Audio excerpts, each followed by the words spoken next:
I just heard that Piers Morgan quit belatedly, and I am devastated. What a man. Simon Cowell for news.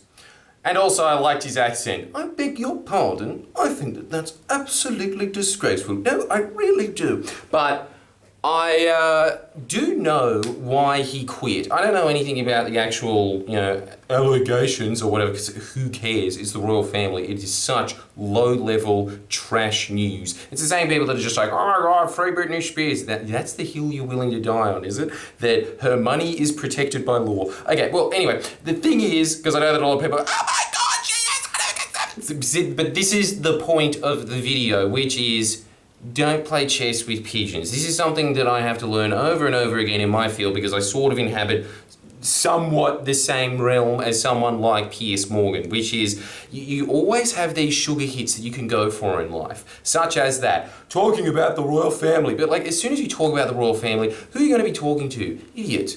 And so idiots are going to have really stupid, simple opinions that are going to be black and white, and if they hear something that's just like, yeah, vaguely in my area, yeah, I like it, if they don't, oh my God, I'm complaining. Like, that's the people that you're trying to convince. That's why sometimes, every time I ever delve into that world, and I try not to, I really, really do, especially because outrage culture just comes to you anyway. They're always looking for someone to bludgeon.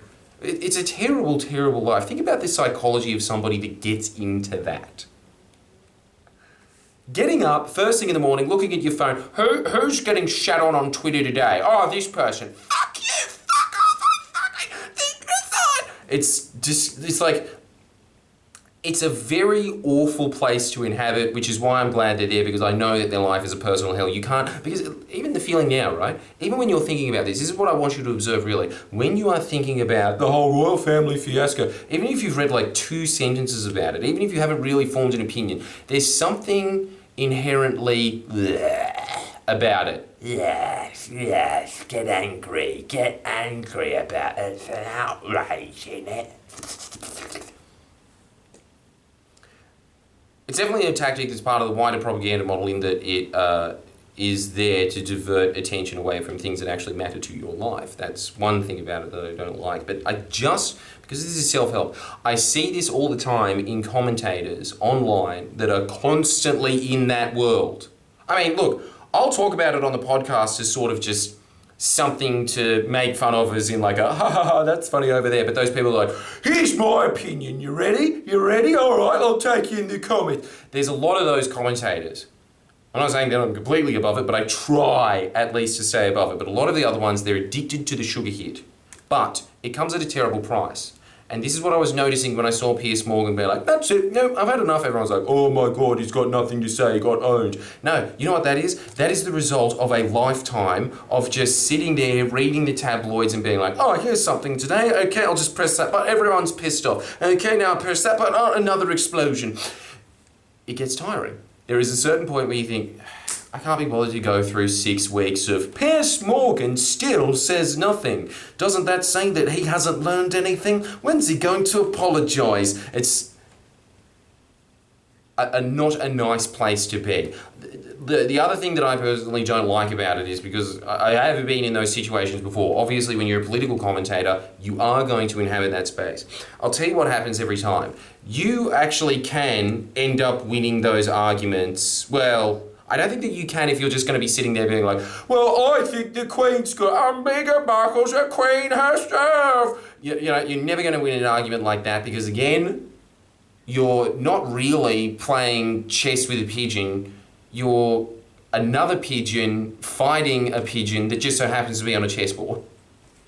You can go, I'm above it, this entire argument is stupid. That's what I'm always going to because I really don't care about those things. Honestly, most of the time when I've ever delved into one of those hot button issues, it's kind of just by accident. Just being kind of drawn in there and then everyone's like, fuck, and then you're like, ah, fuck, here we go. Now the thing is, at the end of it, you can explain yourself well enough and you can, can properly contextualize and reframe the argument to be like, why are you even thinking about that in the first place? But it's tiring to do it. There's better things that you can be doing with your life. And I think I just noticed that in Piers. I swear that was the look. I've seen that look before of like, nah, I'm out. And the other thing that I see is like, there's all of these commentators online that people are always being like, start a beef with this one, start a beef with that one. But it's just like, I can't be bothered. It's not fun. I'll start a beef with someone if it's kind of like fun and you're both kind of getting something out of it and it's all fun and games and it's kind of just, it's a bit of a laugh. But there's a lot that, it's just the kind of content that they produce, the kind of topics that they talk about is very, it's entirely filled with landmines. And I honestly think that they cannot like that. No one can like living in outrage culture. But I think they're just addicted to the spike in views. And that's just really what I want to be talking about now, which is just that outrage culture, if you are ever partaking in it, is sick. Notice what happens to you when you do. You feel worse. You feel much, much worse throughout the day. And it just reminds me of that old saying, don't play chess with pigeons. Just don't even try. If anybody ever goes into that world, this is the best thing that I've learned. The best piece of advice I've ever learned is just ignore the comments. Just don't bother, because you sit there and you're like, but you're such a fucking idiot. And like, it just keeps going. But what happens? You lose an entire day of your life and you feel bad. You are the only loser in that situation.